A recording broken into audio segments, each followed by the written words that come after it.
The crystal chandelier cast dancing shadows across Clara Vanderbilt's throat as Alice James approached with the silver wine pitcher, her bare feet silent against the polished oak floors. The harvest festival was in full swing around them, violins weaving through laughter and conversation, but Alice's eyes remained fixed on that pale, exposed neck. In her apron pocket, the kitchen knife felt warm against her trembling fingers. Clara never saw it coming, never felt the blade until it was far too late. And by the time the screams began, Alice was already walking calmly toward the back door, leaving bloody footprints on the marble steps.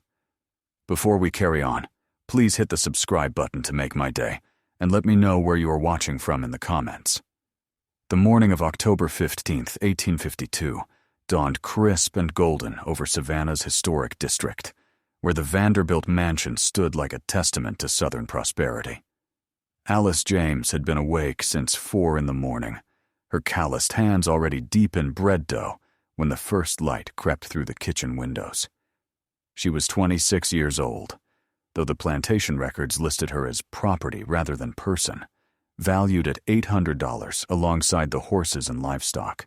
Her dark skin bore the faint scars of childhood punishments, thin white lines that caught the lamplight when she moved, reminders of lessons learned too early about keeping her place in this world of rigid hierarchies and unspoken rules. The Harvest Festival had been planned for months, an annual tradition that brought together Savannah's elite families to celebrate another profitable season. Clara Vanderbilt, Alice's mistress, had spent weeks selecting her gown, a deep emerald silk that complemented her auburn hair and emphasized her status as one of the city's most fashionable women. At 32, Clara possessed the kind of beauty that opened doors and loosened purse strings, her husband's shipping fortune providing the perfect backdrop for her social ambitions. She moved through their world with practiced grace, never doubting her place at the top of society's carefully constructed pyramid. Alice had watched Clara prepare for countless such events over the past 8 years, since being purchased from the Charleston slave market and brought to serve in the Vanderbilt household.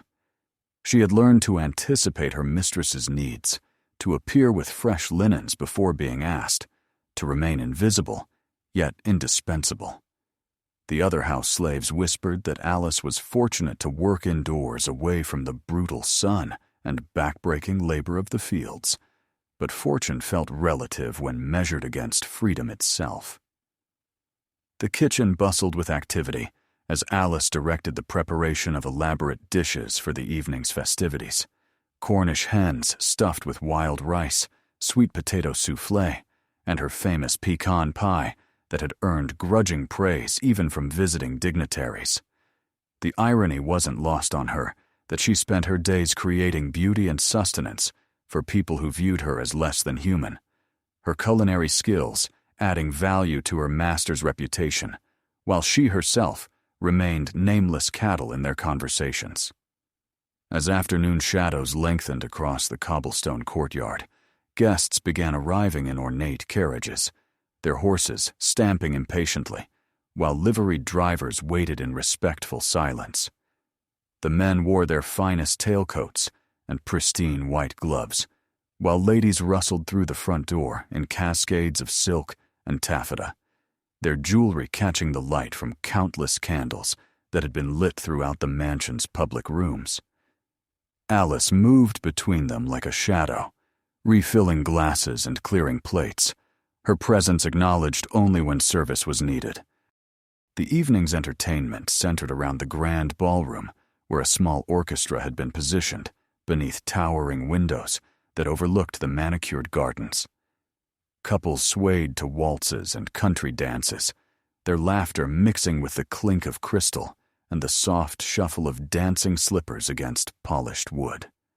Alice found herself stationed near the refreshment table, keeping vigilant watch over the wine service and ensuring that no glass remained empty for long. Clara held court near the fireplace, her green gown shimmering as she gestured animatedly while recounting some gossip about Charleston society. Her husband Charles Vanderbilt, stood nearby with a group of businessmen, their conversation focused on cotton prices and shipping schedules. Alice had overheard enough of these discussions over the years to understand the economics that kept her in bondage, the calculations that reduced human lives to profit margins and inventory assessments. The moment that would change everything began with something seemingly insignificant. Clara, flushed from dancing and slightly intoxicated from champagne, gestured toward Alice with dismissive irritation. "The wineglasses are spotted," she announced loudly enough for nearby guests to hear. "Honestly, you simply cannot find decent help these days.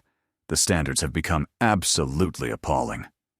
Alice felt the familiar burn of humiliation rise in her chest, but kept her expression neutral as she began collecting the offending glassware.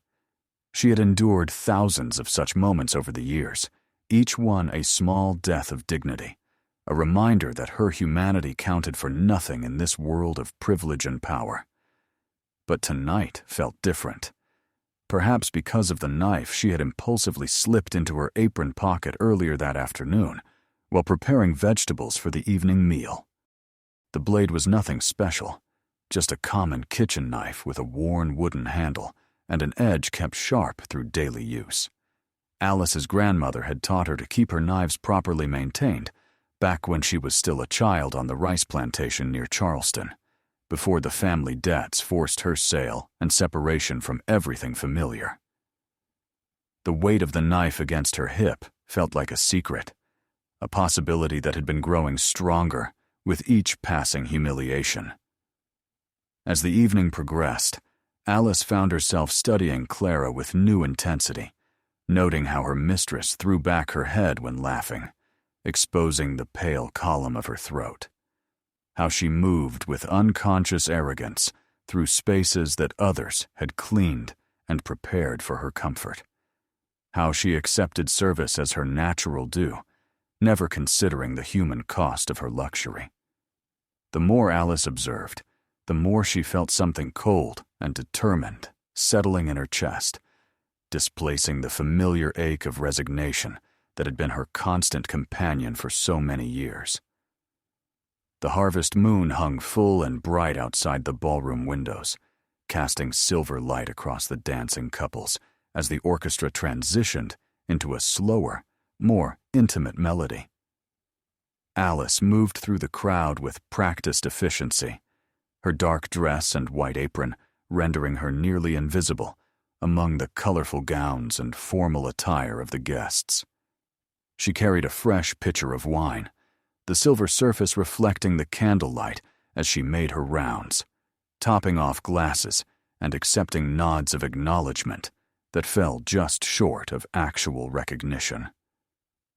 Clara had claimed a seat in a high-backed chair near the musicians, fanning herself delicately while accepting compliments on her gown and her skill as a hostess. Her cheeks were pink from the warmth of the room and the effects of alcohol, and she seemed more animated than usual, perhaps caught up in the success of her evening's entertainment. Alice approached with the wine pitcher, moving with the quiet deference that had become second nature over the years of service. "More wine, Mrs. Vanderbilt?" Alice's voice was soft, carefully modulated to blend into the background of conversation and music. Clara glanced up with the vague, unfocused attention she typically paid to servants, extending her glass without really looking at Alice's face. In that moment of casual dismissal, something fundamental shifted in Alice's perception of her circumstances. The knife slid from her apron pocket with surprising ease, the familiar weight settling into her palm as if it belonged there. Alice had handled this particular blade hundreds of times in the course of her kitchen duties, knew exactly how much pressure was needed to slice through different materials, understood the physics of sharp steel meeting resistance. Her grandmother's voice echoed across the years, reminding her that every tool had its purpose, every action its consequence.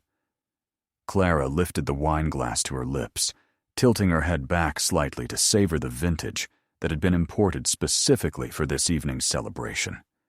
The motion stretched the skin of her neck taut, revealing the delicate tracery of veins beneath the surface, the vulnerable spot where pulse beat steadily beneath pearl earrings and expensive perfume. Alice moved closer, ostensibly to provide more attentive service, her movements still smooth and unremarkable to anyone who might be watching. The blade moved with swift precision across Clara's throat, opening a line that bloomed red against pale skin before the wineglass had time to fall from suddenly nerveless fingers. The cut was deep and sure, severing the carotid artery with the same efficiency Alice had used to dress countless chickens and prepare innumerable meals in the Vanderbilt kitchen. Blood spread across the emerald silk in a pattern that might have been beautiful if viewed from a different context, like abstract art painted in crimson against expensive fabric. Clara's eyes widened with shock and confusion, her hands fluttering toward her throat in a futile attempt to stem the flow that was already beyond any earthly help. She tried to speak, perhaps to call for assistance or demand an explanation, but only managed a wet, gurgling sound that was quickly drowned out by the continued music and conversation around them. The other guests remained focused on their own entertainment, unaware that their hostess was dying just a few feet away from their dancing and laughter. Alice stepped back slightly, watching with detached fascination as life ebbed from Clara's eyes. There was no satisfaction in the moment, no sense of triumph for revenge completed. Instead, she felt a strange emptiness, as if some essential part of herself had been severed along with her mistress's throat. The knife remained in her hand, dark with blood that dripped steadily onto the polished floor, creating a pattern that reminded her of spilled wine that had once earned her a beating for carelessness. The first scream came from Elizabeth Morrison, a banker's wife, who had turned to compliment Clara on her choice of wines, and instead discovered the gruesome scene. The sound pierced through the music and conversation like a blade itself, causing couples to pause in their dancing and heads to turn toward the source of distress.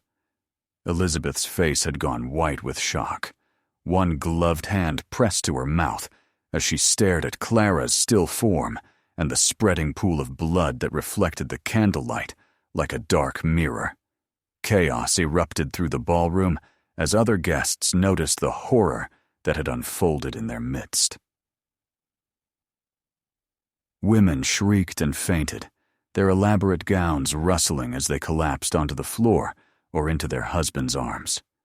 Men shouted for doctors and constables, though anyone with medical training could see immediately that help had come far too late for Clara Vanderbilt. Charles rushed forward, his face a mask of disbelief and growing rage as he knelt beside his wife's body and tried unsuccessfully to find signs of life. Alice remained standing beside the chair where Clara had died, the bloody knife still held loosely in her right hand. She felt curiously calm amid the pandemonium surrounding her, as if she were watching events unfold from a great distance rather than standing at their center. Several of the male guests had begun moving toward her, their faces showing a mixture of fear and anger, but she made no attempt to flee or defend herself. The deed was done, the choice made, and carried through to its inevitable conclusion. "Murderer!" Charles's voice rose above the screams and shouts, his face twisted with grief and fury as he pointed an accusatory finger at Alice. "Seize her! Don't let that devil escape!" But Alice had no intention of running. She had spent 8 years in this house, knew every corridor and hiding place, every entrance and exit. If she had wanted to flee, she could have been gone before the first scream echoed through the ballroom. Instead, she carefully set the knife down on the small table beside Clara's chair, her movements deliberate and unhurried. The blood on her hands had begun to dry, leaving dark stains against her brown skin that would mark her as surely as any brand. She looked around at the faces surrounding her, noting how quickly their expressions had shifted from shock to hatred, how fear had transformed elegant society into something primitive and dangerous. Why? The question came from Dr. Harrison, a family friend who had been among the first to reach Clara's side.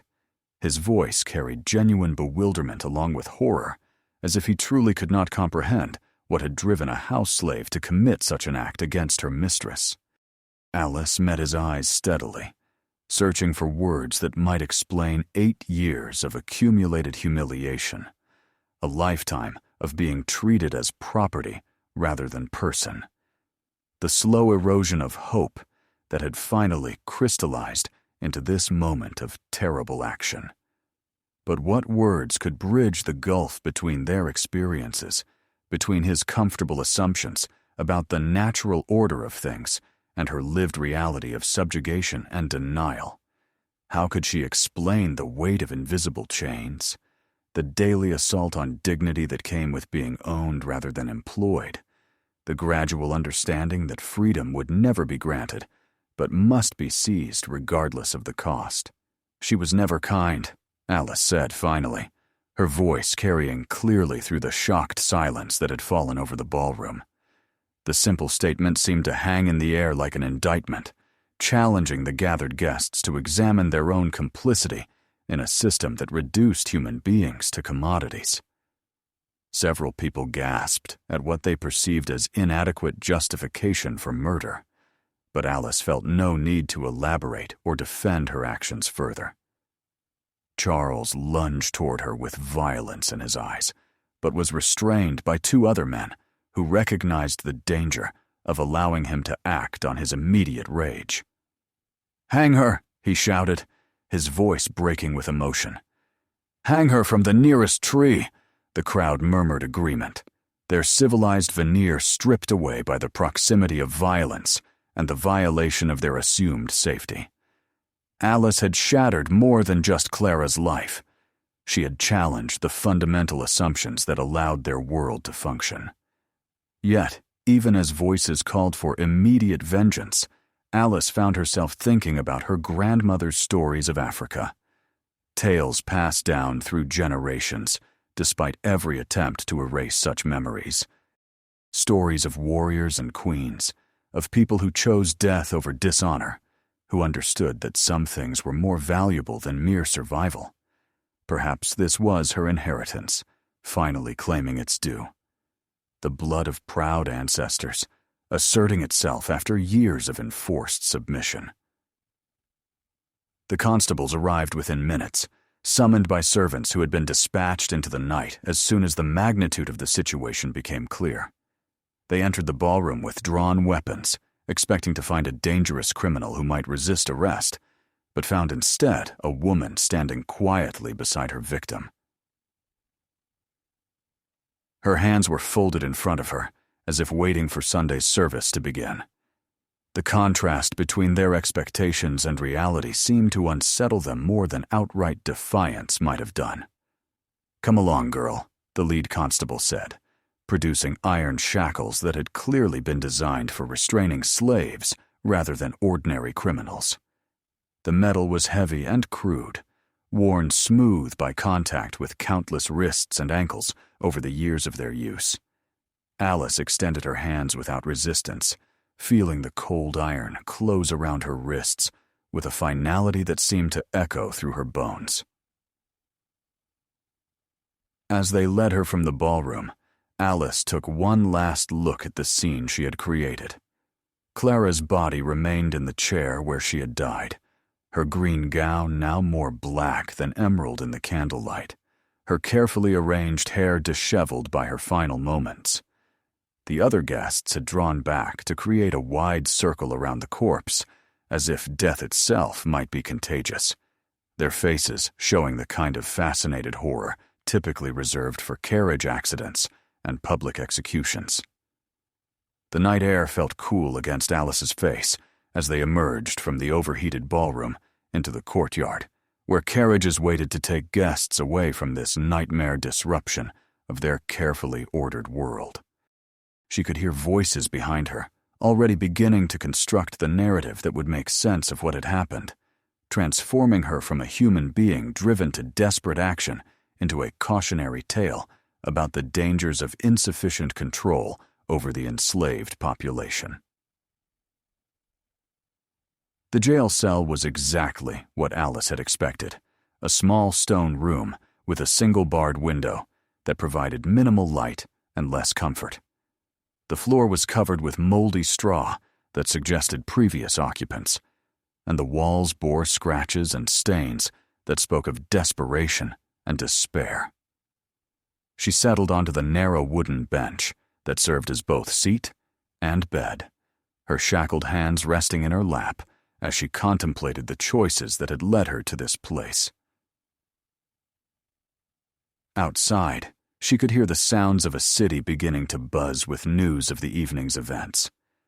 Footsteps hurried past on cobblestone streets, voices raised in excited conversation as words spread from house to house about the murder that had shocked Savannah's elite.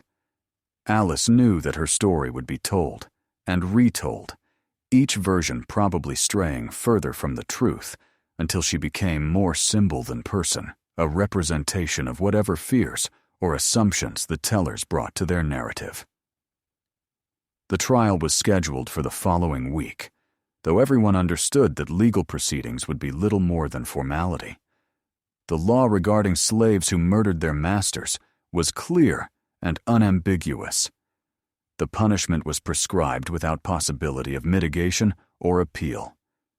Alice would hang, probably within days of her conviction, and her body would likely be displayed as a warning to others who might harbor similar thoughts of rebellion.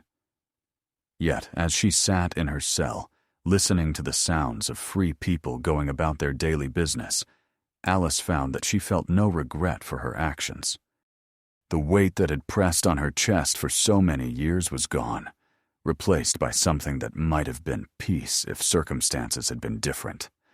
She had acted according to her own will for perhaps the first time in her adult life, had asserted her humanity in the most fundamental way possible by refusing to accept her assigned role as passive victim. The days that followed her arrest passed quickly, marked by visits from lawyers and ministers who seemed more interested in understanding her motives than in providing actual assistance. They asked the same questions repeatedly, seeking some explanation that would fit their preconceptions about slave psychology and criminal behavior. Alice answered honestly when she felt inclined to speak at all, but found that truth seemed to disturb them more than comfortable lies might have done. Dr. Harrison visited on the third day, still wearing the expression of bewildered confusion that had marked his face in the ballroom. He was a kind man, by the standards of his time and place, someone who had always treated his own slaves with what he considered appropriate benevolence. Alice's actions challenged his understanding of the relationship between master and servant, forced him to confront the possibility that kindness alone might not be sufficient to maintain a system built on human ownership. "I still don't understand," he said, settling onto the wooden stool that had been provided for visitors. "Clara fed you well, clothed you properly, never used the whip. You had a better situation than most of your kind. Why throw it all away for a moment of madness?" His voice carried genuine puzzlement, as if he truly believed that adequate food and shelter should have been enough to ensure loyalty and gratitude. Alice studied his face in the dim light that filtered through the barred window, noting the sincere confusion that marked his features. He was not a cruel man, not someone who took pleasure in others' suffering, but his compassion was limited by assumptions he had never thought to question. How could she explain that kindness without freedom was still imprisonment? That being well-treated property was still being property rather than person? "Would you be grateful for a comfortable cage, Dr. Harrison?" she asked finally. "Would good food and warm clothing make you forget that you were not free to leave, not permitted to make choices about your own life?" The questions hung in the air between them, challenging him to imagine himself in circumstances he had never seriously considered from a personal perspective. The trial proceeded exactly as everyone had expected, with testimony from witnesses who confirmed the basic facts of Clara's murder and Alice's immediate responsibility for the crime. The defense attorney assigned to her case went through the motions of legal representation, but offered no real challenge to the prosecution's narrative. Alice sat quietly through the proceedings, her shackled hands folded in her lap, listening to her life and actions being reduced to legal terminology and precedent. The jury deliberated for less than an hour before returning with their inevitable verdict: guilty of murder in the first degree, with a recommendation for immediate execution. The judge pronounced sentence in a voice heavy with moral authority, speaking of justice and the need to maintain social order, to send a clear message about the consequences of violence against one's betters. Alice listened without visible emotion, though something inside her recoiled at the assumption that Clara had been her better in any sense beyond mere legal status. But the story did not end with legal proceedings and official pronouncements.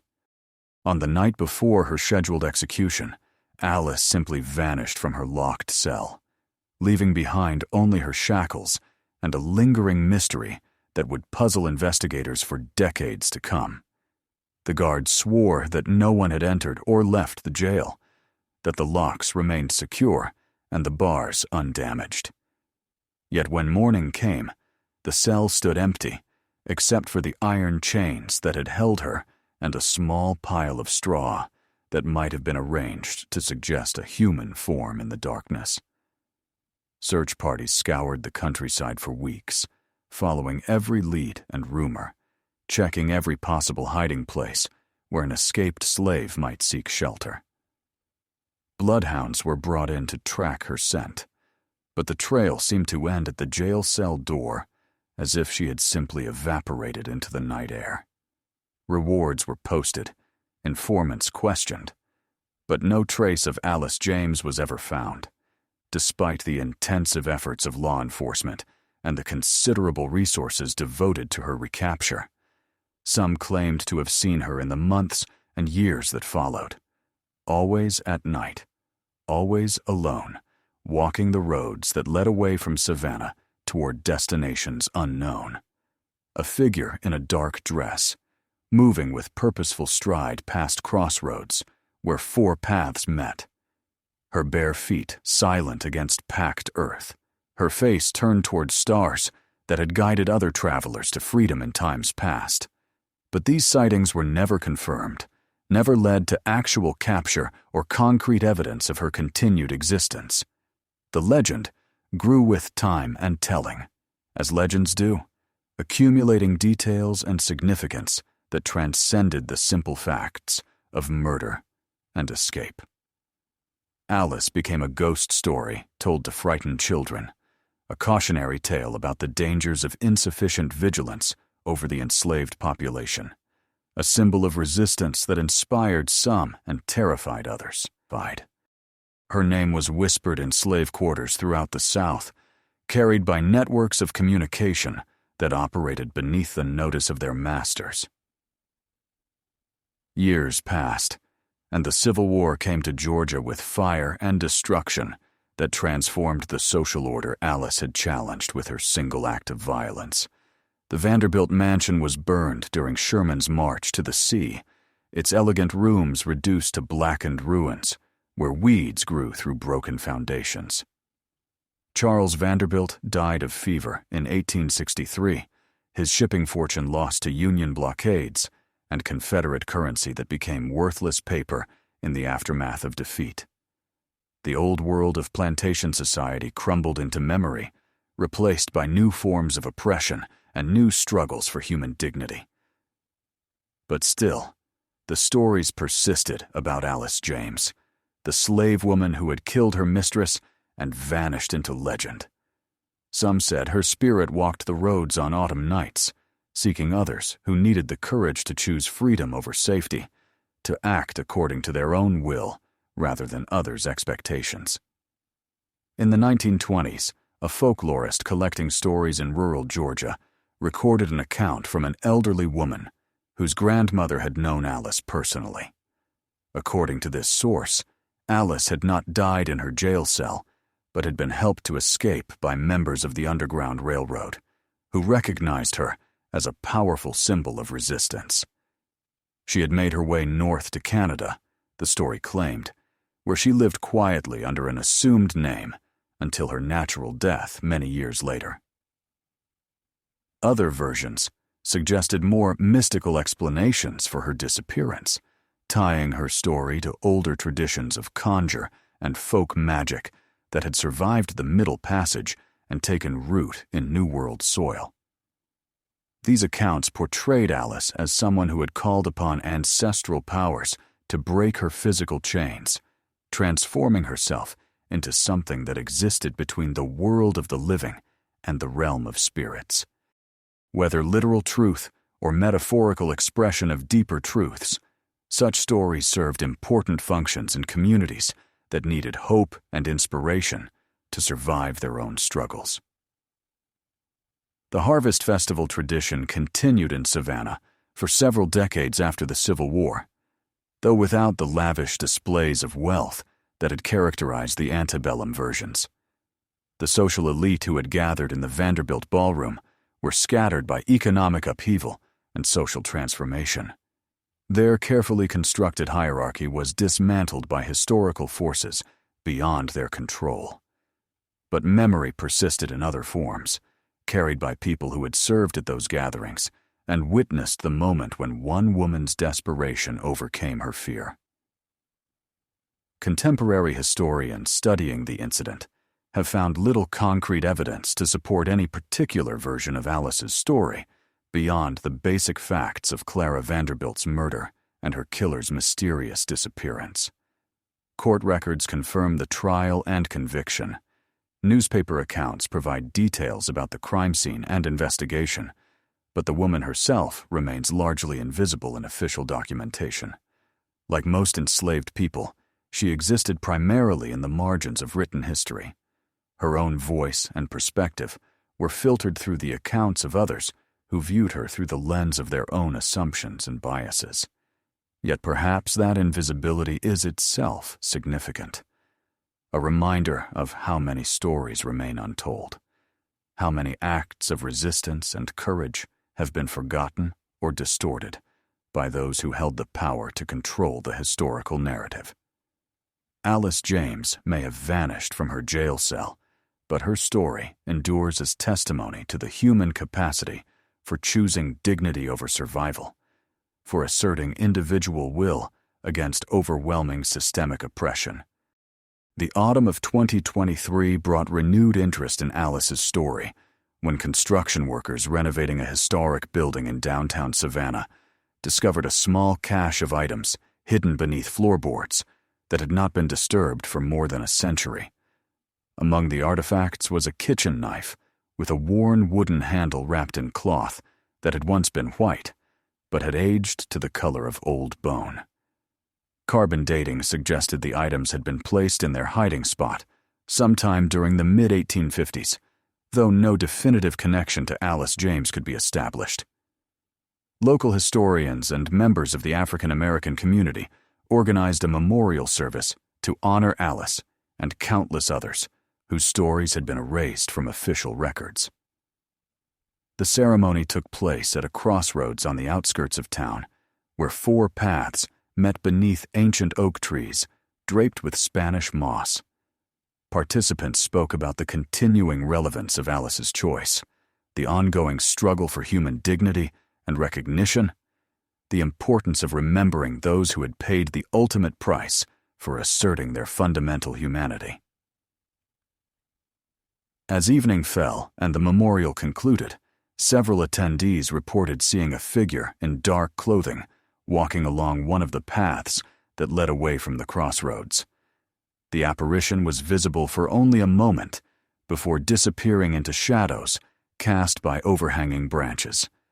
But those who glimpsed it described a woman moving with purposeful stride, her face turned toward the horizon, where freedom waited for those brave enough to seek it.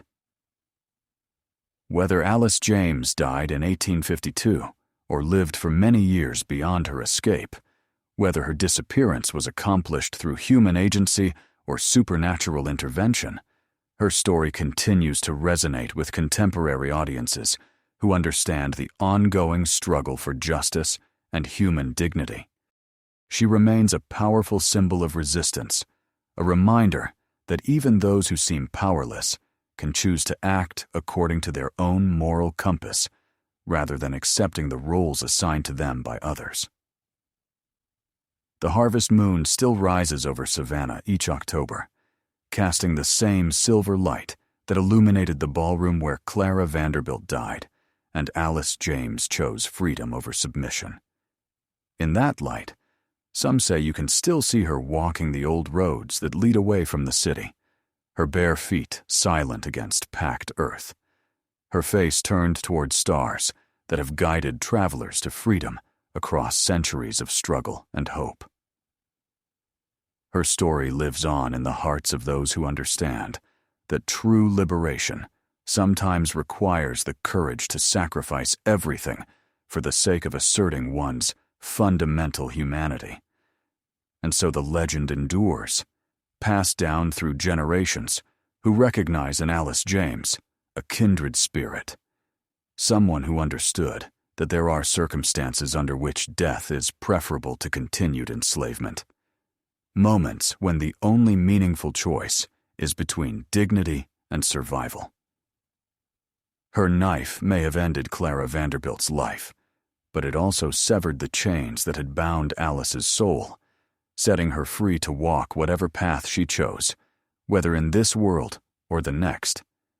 The story of Alice James reminds us that history is written not only by those who hold official power, but also by individuals who choose to act according to their own moral understanding, regardless of consequences. In her moment of terrible decision, she asserted her humanity against a system that denied it, claimed her right to choose even when all choices led to destruction, and in doing so, achieved a kind of freedom that no law or custom could revoke. Her legacy lives on in every person who refuses to accept injustice as inevitable, who chooses to act according to conscience rather than convenience, who understands that true freedom sometimes requires the ultimate sacrifice. Alice James may have vanished into legend, but her spirit continues to walk among us, inspiring courage in those who face their own moments of choice between submission and resistance, safety and dignity, survival and true freedom. In the end, perhaps that is the most important truth about Alice James. Not the specific details of her life or death, but the enduring power of her example to inspire others to choose courage over comfort, justice over security, human dignity over mere survival. Her story belongs not only to the past, but to every present moment when individuals must decide how much they are willing to sacrifice for the sake of their fundamental humanity. And in that sense, Alice James walks among us still, her bare feet silent on the roads that lead toward freedom, her face turned toward whatever future we have the courage to create. The investigation into Alice's disappearance continued long after the initial search parties had given up hope of finding her. Detective William Crawford, a meticulous man who had built his reputation on solving cases that others considered hopeless, became obsessed with understanding how a shackled woman could vanish from a locked cell without leaving any trace of her escape route. He interviewed every guard, examined every stone in the jail's construction, and tested every lock and bar for signs of tampering or weakness. Crawford's personal journals, discovered in his family's attic nearly a century later, revealed a man slowly coming to question everything he had believed about the natural order of society. His initial assumption that Alice must have received outside help gradually gave way to a more disturbing possibility that perhaps the entire system of bondage was more fragile than anyone had imagined. If one determined woman could simply walk away from chains and locked doors, what did that suggest about the thousands of others who remained in captivity? The detective's investigation led him into parts of Savannah he had never explored, the hidden networks of communication that connected enslaved communities across the region.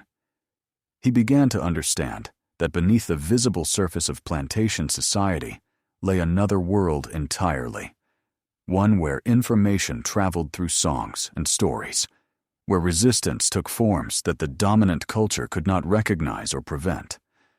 Alice James had not acted in isolation, he realized, but as part of a larger pattern of defiance that had always existed alongside the institution of slavery.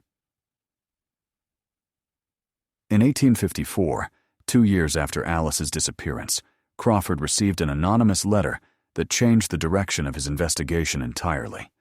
The message, written in careful script on expensive paper, contained only a few lines. She walks the freedom roads now. The ancestors called her home. Look not for the living among the dead, nor the free among the chained. The letter was signed with a simple drawing of a crossroads, the same symbol that had begun appearing scratched into trees and carved into fence posts throughout the countryside. Crawford traced the paper to a stationery shop in Charleston, but the proprietor claimed no memory of selling such expensive stock to anyone who might have written the letter. The ink was of a type commonly available throughout the region, offering no clues about its origin. Most frustrating of all, the handwriting showed characteristics that suggested education and refinement, the kind of penmanship typically associated with wealthy white society, rather than the enslaved population that Crawford suspected was protecting Alice's secret. The detective's search for answers led him to interview Ezra, an elderly man who had worked as a blacksmith on various plantations throughout the Low Country.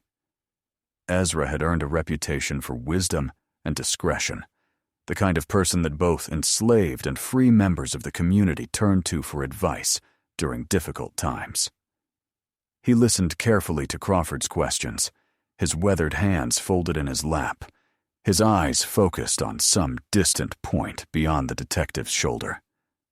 "Some chains are made of iron," Ezra said finally, his voice carrying the cadence of someone who had learned to speak carefully around white authority. "Other chains are made of fear, of habit, of believing what you've been told about your place in this world. The strongest chains are the ones we put on ourselves, Detective Crawford. Alice James, she found a way to break all her chains, not just the iron ones." Crawford pressed for more specific information about Alice's possible escape route or current whereabouts. But Ezra simply shook his head with what might have been sympathy for the detective's confusion. "You're looking for her in all the wrong places," he said. "Alice James ain't hiding nowhere. You can find her with bloodhounds and wanted posters. She done walked right out of the world you understand into a world you can't see." The conversation haunted Crawford for months afterward, challenging his fundamental assumptions about reality and causation. He was a man of facts and evidence, someone who believed that every mystery had a rational solution waiting to be discovered through careful investigation.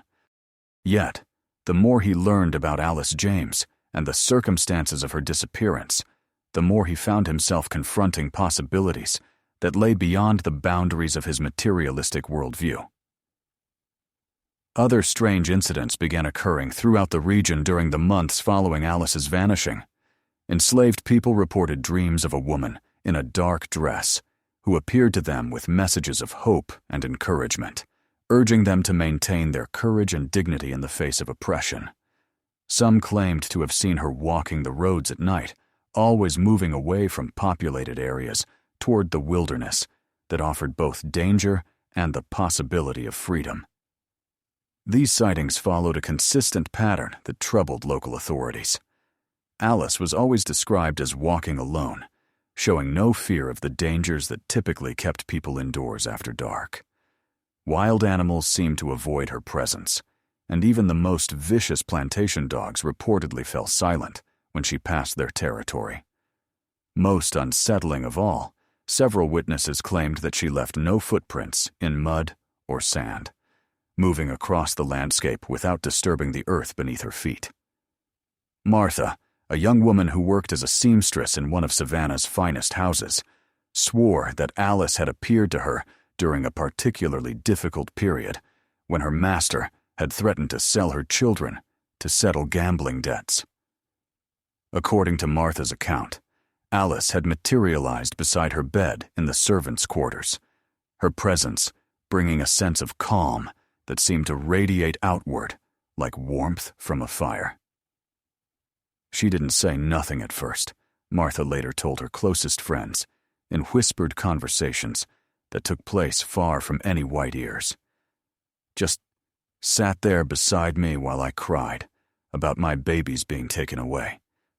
Then she put her hand on my shoulder, and I felt this strength flow into me like I was drawing water from a deep well I didn't know was there. She told me that no chains could hold a mother's love, that there were ways to protect what mattered most if I had the courage to act. The next morning, Martha had awakened with detailed knowledge of the Underground Railroad routes that led north toward freedom information she could not explain, but somehow trusted completely. Within a week, she and her children had vanished from their master's house, leaving no trace of their escape route or destination. The plantation owner offered substantial rewards for their return, but no amount of money seemed sufficient to produce information about their whereabouts or the identity of those who had helped them disappear. Similar stories emerged from plantations throughout Georgia and South Carolina, always following the same pattern of desperate people receiving mysterious assistance that enabled them to escape bondage. The Underground Railroad had operated in the region for decades, but suddenly its activities seemed to intensify as if inspired by some new source of courage and determination. Local newspapers began reporting an alarming increase in runaway slaves with success rates that defied explanation given the extensive network of patrols and informants that typically prevented such escapes. Dr. Harrison, the physician who had tried unsuccessfully to understand Alice's motives, found himself drawn into the mystery despite his better judgment. As a man of science and rational thought, he rejected supernatural explanations for the events occurring around him. Yet, he could not deny the evidence of dramatic changes taking place throughout the enslaved community. People who had previously accepted their circumstances with resignation were suddenly displaying levels of hope and defiance that seemed to emerge from nowhere. The doctor began keeping detailed records of the phenomena he observed, approaching the situation with the same methodical attention he applied to medical diagnosis. He interviewed plantation owners about changes in their workers' behavior, documented reports of supernatural encounters, and tried to identify patterns that might reveal natural explanations for seemingly impossible events. His private journals reveal a man struggling to reconcile his scientific training with experiences that challenged every assumption about the nature of reality. One entry dated October 15, 1853, exactly 1 year after Clara Vanderbilt's murder, described Harrison's own encounter with what he could only describe as Alice's apparition. He had been traveling alone between plantations when his horse suddenly stopped on a deserted stretch of road, refusing to proceed despite his efforts to encourage forward movement. In the moonlight ahead, he saw a figure in dark clothing walking across the path, moving with the same purposeful stride that multiple witnesses had described in their accounts. I called out to her, Harrison wrote, thinking perhaps she was some lost traveler in need of assistance. But when she turned toward me, I recognized immediately the face I had seen in the Vanderbilt ballroom on that terrible night. Her eyes held the same calm determination, the same absence of fear that had marked her demeanor during the trial. She regarded me for a long moment, as if evaluating something about my character or intentions. According to Harrison's account, Alice had spoken only a few words during their encounter, but her message haunted him for the rest of his life. "The harvest is not finished, Dr. Harrison," she had said, her voice carrying clearly through the night air. "What was planted in pain will be reaped in freedom. though the season be longer than any of us imagined. Then she had continued walking into the darkness, leaving Harrison alone with his frightened horse, and a growing understanding that the world contained mysteries beyond his ability to comprehend or explain. The doctor's encounter marked a turning point in his own life and career. Previously content to treat the symptoms of a social system he had never seriously questioned, Harrison began using his medical practice as a cover for activities that would have shocked his wealthy patients. He treated injuries sustained during escape attempts without reporting them to authorities, provided medicine and supplies to Underground Railroad conductors, and used his social position to spread disinformation about the movement of runaways through the region. Years later, in letters discovered after his death, Harrison acknowledged that his meeting with Alice James had fundamentally altered his understanding of moral responsibility and human dignity. She showed me that neutrality in the face of evil is itself a form of evil, he wrote to his brother in Boston. I had thought myself a good man because I treated my own slaves kindly and committed no obvious cruelties. But goodness requires more than mere absence of malice. It demands active opposition to injustice wherever we encounter it.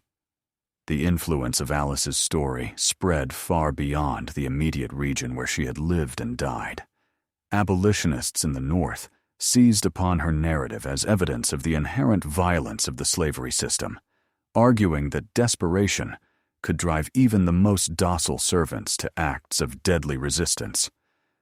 Pro-slavery advocates countered by portraying her as an example of the savage nature that supposedly lay beneath the surface of all African Americans, evidence of why strict control was necessary for the safety of white society. Frederick Douglass, the renowned orator and former slave, addressed Alice's story in several of his speeches during the 1850s. He rejected both the abolitionist and pro-slavery interpretations, instead presenting her as a fully human individual who had been driven to extreme action by extreme circumstances. Alice James was not a savage or a saint, he told audiences in Boston and Philadelphia. She was a woman who chose to assert her humanity in the only way left available to her, knowing full well the consequences of that choice. Douglass's speeches about Alice emphasized the psychological toll of enslavement, the daily erosion of dignity and self-respect that occurred when human beings were treated as property rather than people. He argued that her act of violence, while tragic, was the inevitable result of a system that denied enslaved people any legitimate means of seeking justice or protection from abuse. When all legal remedies are denied, he declared, when appeals to conscience fall on deaf ears, when human dignity is daily trampled underfoot, then violent resistance becomes not only understandable, but morally justified. The debate over Alice's actions and their broader implications continued throughout the decade leading up to the Civil War, contributing to the growing polarization between North and South over the slavery question. Her story became a touchstone for discussions about the nature of resistance, the limits of endurance, and the circumstances under which violence might be considered justified.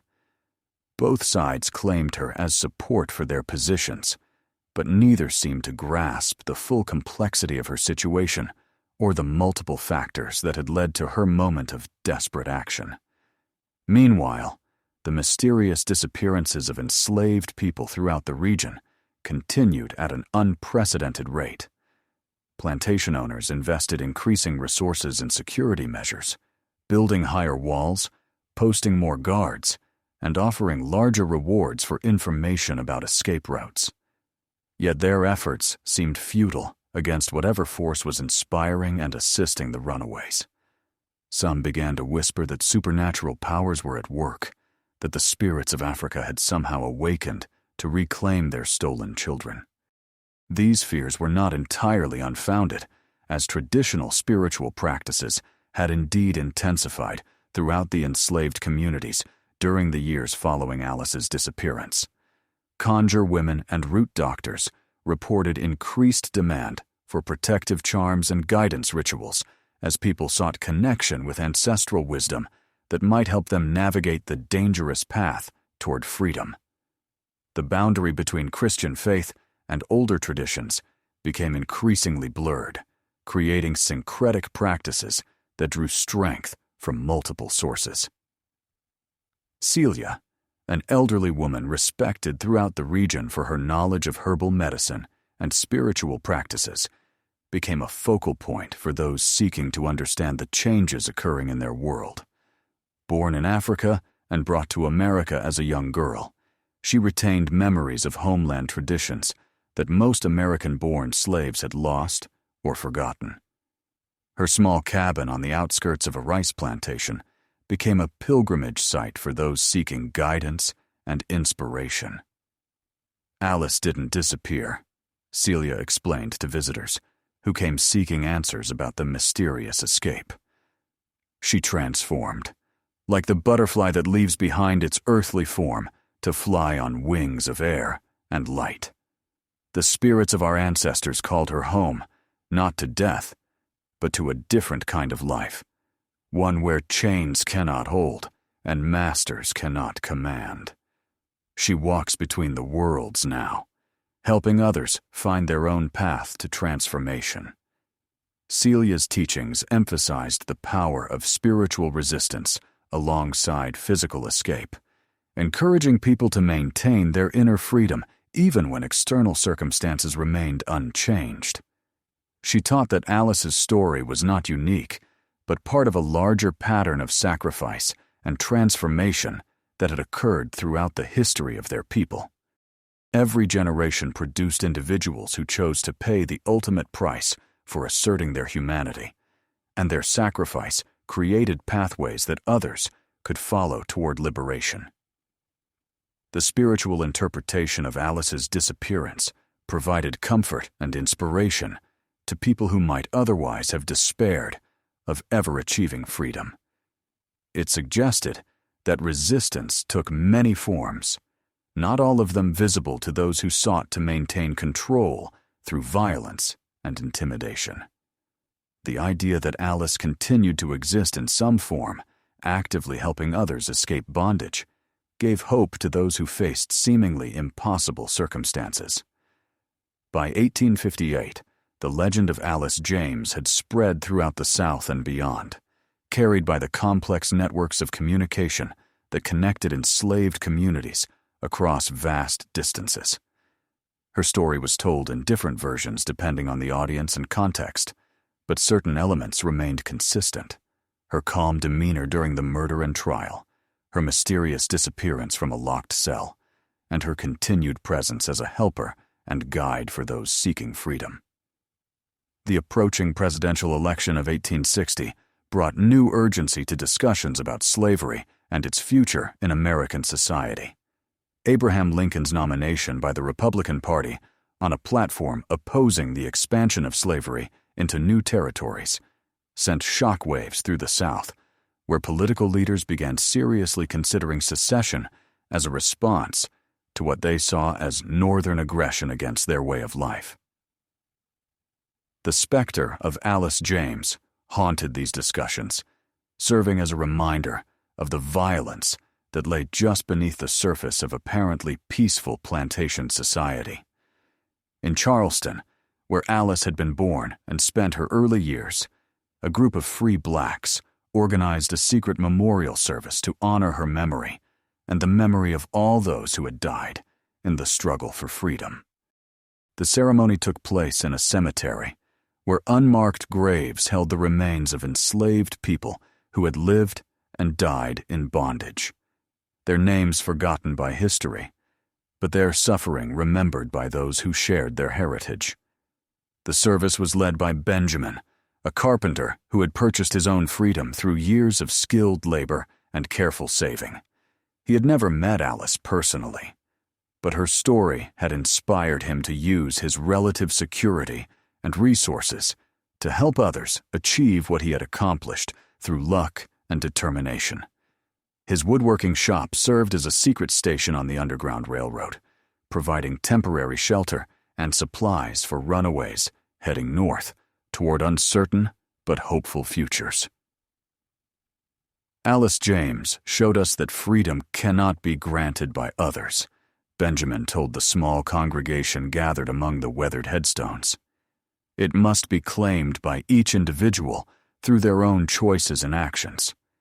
She chose to die free rather than live in chains, and that choice echoes through all of us who carry her memory.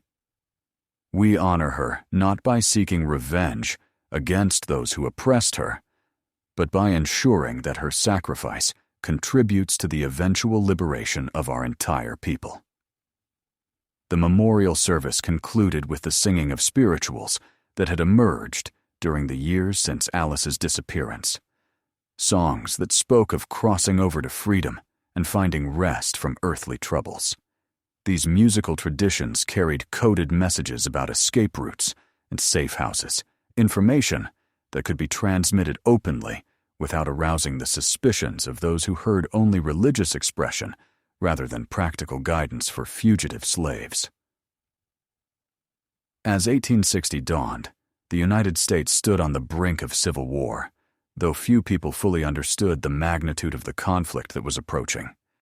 The election of Lincoln triggered the secession crisis that political leaders had long feared, as Southern states began withdrawing from the Union in response to what they perceived as an existential threat to their economic and social system. Alice James had been dead or transformed for 8 years, but her story continued to influence the debate over slavery and freedom that would soon be settled through 4 years of devastating warfare. The first shots of the Civil War were fired at Fort Sumter in Charleston Harbor, not far from where Alice had been born into bondage decades earlier. As Union and Confederate forces prepared for what both sides expected to be a brief and decisive conflict, enslaved people throughout the South began to sense that the world was about to change in ways that might finally fulfill the promise implicit in Alice's act of defiant resistance. Frederick Douglass, now one of the most prominent voices advocating for the complete abolition of slavery, spoke frequently about the war's potential to achieve what individual acts of resistance, like Alice's, had been unable to accomplish on their own. The harvest that Alice James began with her act of desperate courage, he declared in a speech delivered in New York, will now be completed by the combined actions of millions of people, both black and white, who have finally recognized that this nation cannot survive half slave and half free. The war years brought unprecedented opportunities for enslaved people to escape bondage, as the collapse of normal social order created chaos that could be exploited by those seeking freedom. Hundreds of thousands fled to Union lines, where they found protection and the possibility of new lives as free people. Many of these refugees carried stories of Alice James passed down through family networks and community traditions, tales that had provided hope during the darkest years of their captivity.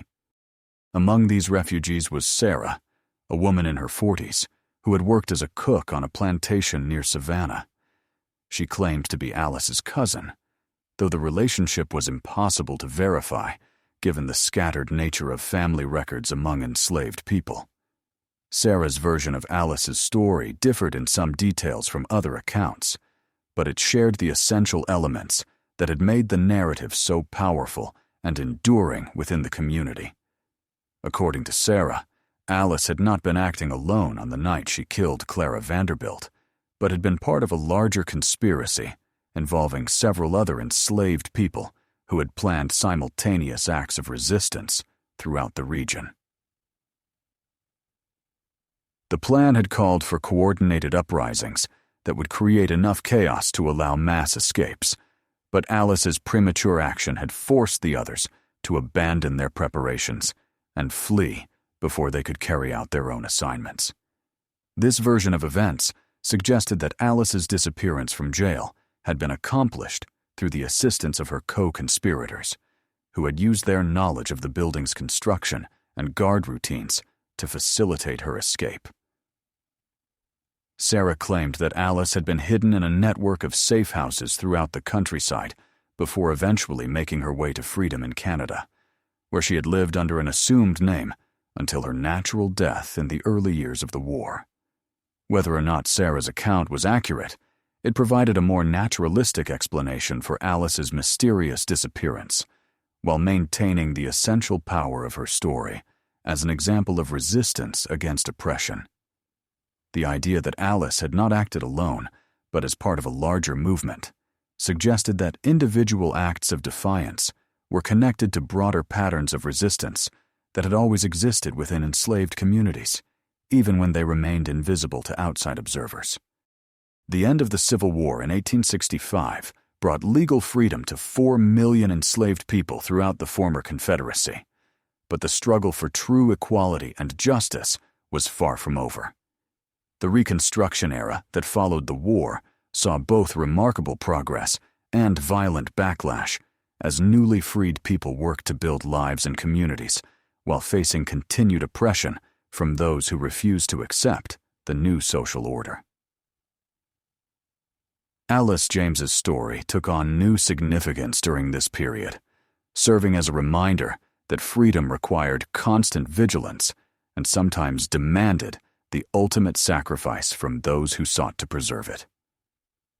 The Ku Klux Klan and other terrorist organizations that emerged during Reconstruction used violence and intimidation to reimpose white supremacy, creating circumstances that, in some ways, paralleled the antebellum conditions that had driven Alice to her act of desperate resistance. In 1868, a freedman named Joshua organized a ceremony to dedicate a small monument to Alice's memory in a cemetery outside Savannah, where formerly enslaved people had begun burying their dead with dignity and proper marking. The simple granite stone bore only her name and the dates of her birth and presumed death, along with a brief inscription. She chose freedom over fear. The dedication ceremony was attended by dozens of people who had known Alice personally or heard her story from others, creating one of the first public acknowledgments of her significance in the history of resistance to slavery. The monument became a gathering place for annual commemorations that continued throughout the late 19th century, even as the initial optimism of Reconstruction gave way to the systematic disenfranchisement and segregation of the Jim Crow era. Each October 15th, on the anniversary of Clara Vanderbilt's murder, people would gather to share stories, sing spirituals, and reflect on the ongoing struggle for true freedom and equality. These commemorations helped preserve Alice's story through the difficult decades that followed the end of Reconstruction, ensuring that her example of courageous resistance would not be forgotten even as legal and social progress stalled or reversed. The participants came to understand that Alice's significance lay not only in her individual act of defiance, but in her representation of the larger community of people who had refused to accept dehumanization and oppression as their permanent condition. As the 20th century dawned, Alice James had been dead or vanished for nearly 50 years, but her story continued to evolve and influence new generations of people struggling for justice and human dignity. The Great Migration that saw millions of African Americans leave the South for opportunities in northern and western cities carried her narrative to new audiences, where it found fresh relevance in urban contexts far removed from the plantation society where it had originated. In Chicago and Detroit, New York and Los Angeles, community organizations and churches incorporated Alice's story into their teachings about pride, resistance, and the long history of struggle that had brought their people from slavery to citizenship. Her example inspired civil rights activists who faced violence and intimidation in their efforts to achieve full equality under law, providing historical context for their own courage and determination. The story of Alice James thus transcended its original historical context to become a timeless testament to the human capacity for resistance against oppression, regardless of the specific forms that oppression might take. Her legacy lived on not only in the mysterious sightings and spiritual encounters that continued to be reported in rural Georgia, but in the hearts and minds of people everywhere who understood that true freedom sometimes requires the willingness to risk everything for the sake of human dignity and justice. During the 1920s, a young anthropologist named Rebecca Williams arrived in Savannah to conduct research on folk traditions in the coastal regions of Georgia and South Carolina. Williams, one of the first African American women to earn a doctorate from Columbia University, had been commissioned by the Harlem Renaissance intellectual movement to document stories and customs that might otherwise be lost as rural communities modernized and dispersed. Her work would prove instrumental in preserving Alice's story for future generations. Williams spent 3 years traveling throughout the Low Country, recording interviews with elderly residents who remembered the antebellum period and its aftermath. Many of her subjects were reluctant to speak openly about their experiences during slavery, having learned through bitter experience that such conversations could bring unwanted attention from hostile authorities. However, Williams's academic credentials and respectful approach gradually earned their trust, allowing her to collect detailed accounts that had never been formally documented. Among her most valuable interviews was a lengthy conversation with Moses, a man in his 90s who claimed to have worked alongside Alice in the Vanderbilt household during the months leading up to Clara's murder. Moses had been the stable master, responsible for caring for the family's horses and maintaining their carriages, a position that gave him unique insights into the rhythms and tensions of the plantation's daily operations. According to Moses, Alice had been planning some form of resistance for weeks before the harvest festival, though she had shared her specific intentions with no one. She'd been different for a while, he told Williams, his weathered hands gesturing as he searched for words to describe changes he had noticed but not fully understood at the time. Quieter than usual, but not in a scared way, more like she was listening to something the rest of us couldn't hear, waiting for some kind of sign. Moses described subtle shifts in Alice's behavior that had become apparent only in retrospect. Small actions that suggested she was preparing for a dramatic change in her circumstances. She had begun giving away personal possessions to other enslaved people, claiming she no longer needed certain items, but never explaining why. Her cooking had become more elaborate and carefully prepared, as if she were trying to leave behind examples of her finest work. Most significantly, she had started spending time in the plantation's small cemetery, standing silently beside graves of enslaved people who had died over the years. The night it happened, Moses continued, I was in the stables when I heard all the commotion from the big house. By the time I got there, Alice was already being led away in chains, but she turned and looked right at me as they passed by. Her eyes were the calmest I'd ever seen them, like she'd finally found the answer to some question that had been troubling her for years. She nodded at me just once, and I knew she was saying goodbye to more than just the plantation. Williams's research revealed that Alice's story had evolved considerably during the decades since her disappearance, with different communities emphasizing different aspects of her narrative, depending on their own experiences and needs. In some versions, she appeared as a vengeful spirit who punished cruel masters and overseers, striking fear into the hearts of those who mistreated enslaved people. Other accounts portrayed her as a protective guardian who helped runaways find safe passage to freedom, appearing at crucial moments to provide guidance and encouragement. The academic study of Alice's legend coincided with a broader cultural movement during the Harlem Renaissance that sought to reclaim and celebrate African American history and identity. Writers like Langston Hughes and Zora Neale Hurston drew inspiration from folk traditions that included stories like Alice's, incorporating themes of resistance and transformation into literature that reached national audiences. Alice's narrative found new expression in poems, plays, and novels that explored the psychological and spiritual dimensions of her choice. One particularly influential work was a one-act play titled The Harvest Moon, written by playwright Augusta Baker and first performed in 1926 at the Lafayette Theater in Harlem.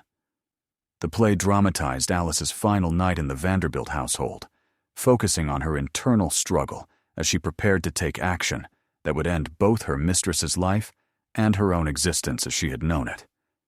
Baker's interpretation emphasized Alice's agency and intelligence, portraying her not as a victim driven to madness, but as a rational woman who had carefully considered her limited options and chosen the path that preserved her dignity. The Harvest Moon was performed throughout the 1920s and 30s by theater groups in cities with significant African American populations, bringing Alice's story to audiences who might never have encountered it through oral tradition. The play's success inspired other artistic interpretations, including a blues song by Mississippi Delta musician Robert Washington that became popular throughout the South during the Depression era. Washington's song titled Alice's Walking Blues told her story through the metaphorical language typical of blues tradition, describing a woman who walked away from her earthly chains and continued walking down that freedom road. The song's refrain, "Alice keeps walking, never looking back," her bare feet finding the righteous track, became widely recognized throughout African American communities, ensuring that her story remained alive in popular culture as well as academic discourse. The Great Depression of the 1930s brought new relevance to Alice's story, as economic hardship forced many people to confront situations where conventional solutions seemed inadequate or impossible. Her example of choosing extreme action over continued subjugation resonated with individuals and communities facing desperate circumstances, providing a historical precedent for resistance against overwhelming odds. During this period, a group of elderly women in rural Georgia began meeting regularly at the small monument that had been erected to Alice's memory in the 1860s. These gatherings, which came to be known as Alice's Circle, combined elements of prayer meeting, storytelling session, and mutual support group. The participants, many of whom were granddaughters or great-granddaughters of enslaved people, found strength and inspiration in sharing memories and reflecting on the ongoing struggle for equality and justice. Mother Sarah Johnson, the acknowledged leader of Alice's Circle, had been born into slavery in 1858 and retained vivid memories of the stories she had heard as a child about Alice's mysterious disappearance and continued presence in the community. Now in her 70s, Mother Johnson served as a repository of oral tradition and a source of wisdom for younger generations who were navigating the challenges of life in the Jim Crow South. Alice didn't just kill her mistress that night, Mother Johnson would tell visitors who came seeking to understand the significance of their gatherings. She killed something inside herself that had been keeping her bound up in fear and submission. That's the real miracle of her story, not whether she walked through locked doors or turned into a spirit. She found the courage to become who she really was, regardless of what it cost her. The women of Alice's Circle developed their own rituals and practices centered around her memory, including an annual ceremony on October 15th that involved lighting candles, sharing food, and telling stories about resistance and survival. These gatherings attracted attention from folklorists and religious scholars who were interested in documenting the evolution of African American spiritual traditions in the post-slavery era. Dr. Marcus Thompson, a professor of theology at Atlanta University, spent several years studying the religious dimensions of Alice's legacy during the late 1930s. His research revealed how her story had been incorporated into various forms of Christian worship, particularly in rural churches where congregations blended traditional Protestant theology with older African spiritual practices. Alice appeared in sermons as an example of righteous anger against injustice. Her violent action was reinterpreted through biblical precedents of divinely sanctioned resistance to oppression. Thompson's work documented several churches where Alice was explicitly venerated as a martyr and saint. Her image appeared in handmade artwork, and her story was retold during special services dedicated to honoring those who had died in the struggle for freedom. These practices represented a significant departure from mainstream Christian teaching, which typically condemned violence even in response to extreme provocation. But they provided comfort and inspiration to communities that had experienced generations of brutality and dehumanization. The outbreak of World War II brought new contexts for understanding Alice's story as Americans confronted the reality of systematic genocide and institutionalized evil on a global scale. The Holocaust and other Nazi atrocities forced difficult questions about the moral obligations of individuals living under oppressive systems, creating parallels that some observers drew to the circumstances that had driven Alice to her desperate action. African American soldiers serving in the segregated military found particular relevance in Alice's example as they fought against fascism abroad while continuing to face discrimination and violence at home. Her story circulated through military camps and overseas deployments, carried by soldiers who understood the contradiction of being asked to die for freedom while being denied full citizenship in their own country. Sergeant William Davis, a combat veteran who had served with distinction in the European theater, returned home to Georgia in 1945 with a new perspective on Alice's legacy. In letters to his family, he described how her story had sustained him during the darkest moments of the war, providing a connection to his historical roots and a reminder that resistance to evil was both necessary and honorable. Alice James showed us that sometimes you have to choose between survival and dignity, Davis wrote to his sister from a military hospital in France, where he was recovering from wounds received during the Battle of the Bulge. She chose dignity, and that choice echoes through all of us who carry her memory. I've seen what happens when good people do nothing in the face of evil, and I understand now why she couldn't just accept her situation and hope for better times. The post-war period brought significant changes to American society, including the beginning of the modern civil rights movement that would eventually dismantle the legal foundations of segregation and discrimination. Alice's story found new audiences among activists who drew inspiration from her example of individual resistance while working to build collective movements for social change. Rosa Parks, whose refusal to give up her bus seat in Montgomery sparked one of the most important campaigns of the civil rights era, later acknowledged Alice's influence on her own decision to resist unjust authority. In interviews conducted decades after the Montgomery bus boycott, Parks described how stories of historical resistance had shaped her understanding of what was possible when individuals chose to act according to their conscience rather than accepting discriminatory treatment.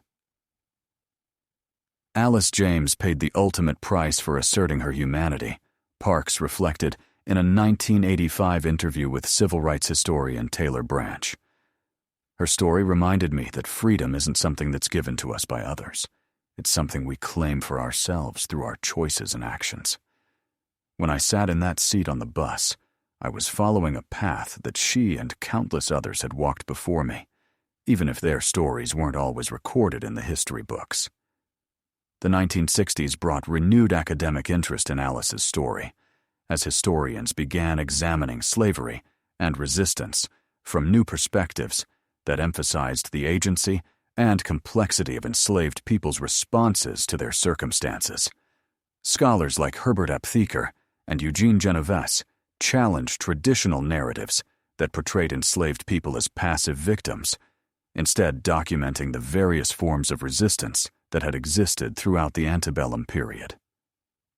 Dr. Angela Davis, the radical activist and scholar, wrote extensively about Alice's significance during this period, arguing that her story illustrated the connections between individual acts of violence and broader patterns of systematic oppression. Davis's analysis placed Alice's actions within the context of justified resistance to institutionalized brutality, challenging readers to consider the moral implications of condemning violence by the oppressed while accepting violence by their oppressors.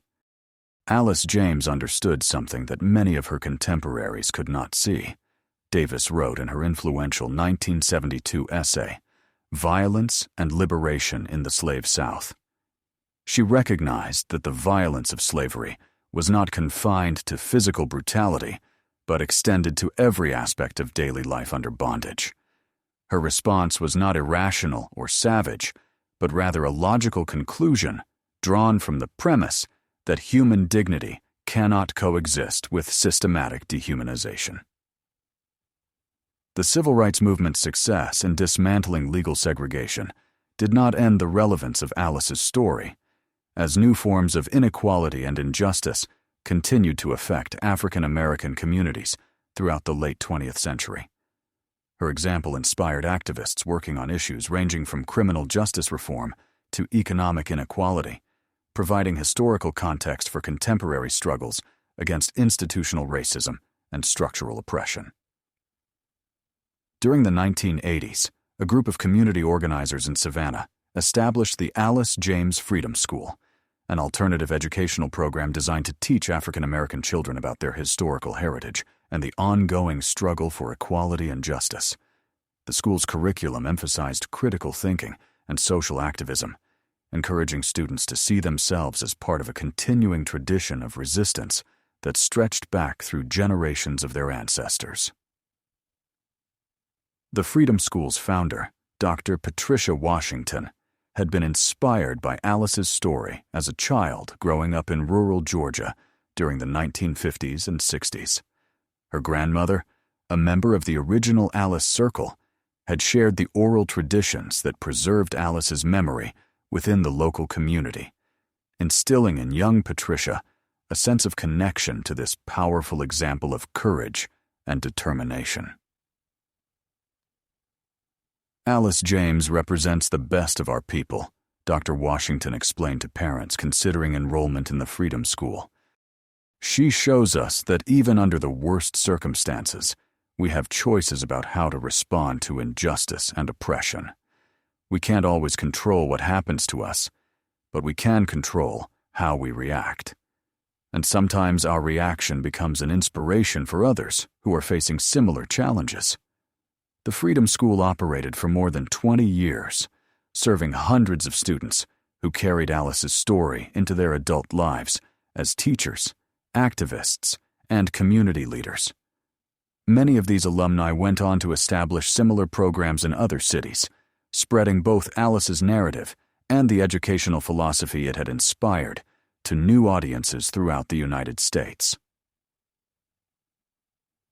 As the 20th century drew to a close, Alice James had been dead or transformed for nearly 150 years.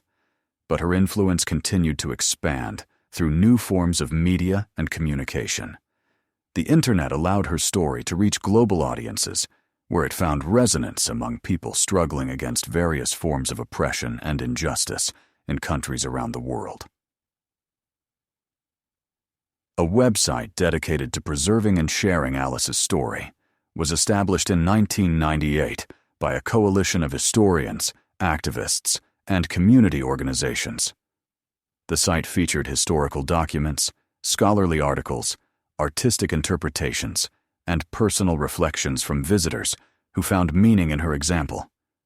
Over time, it became a gathering place for people seeking to connect Alice's 19th century resistance to contemporary movements for social justice and human rights.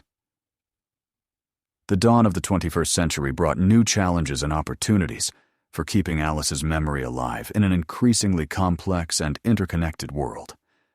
Her story continued to evolve as each generation discovered fresh relevance in her choice to prioritize dignity over survival, resistance over submission, truth over comfort. Whether viewed as historical fact, spiritual metaphor, or inspirational legend, Alice James remained a powerful symbol of the human capacity to transcend circumstances and assert fundamental worth in the face of systematic dehumanization.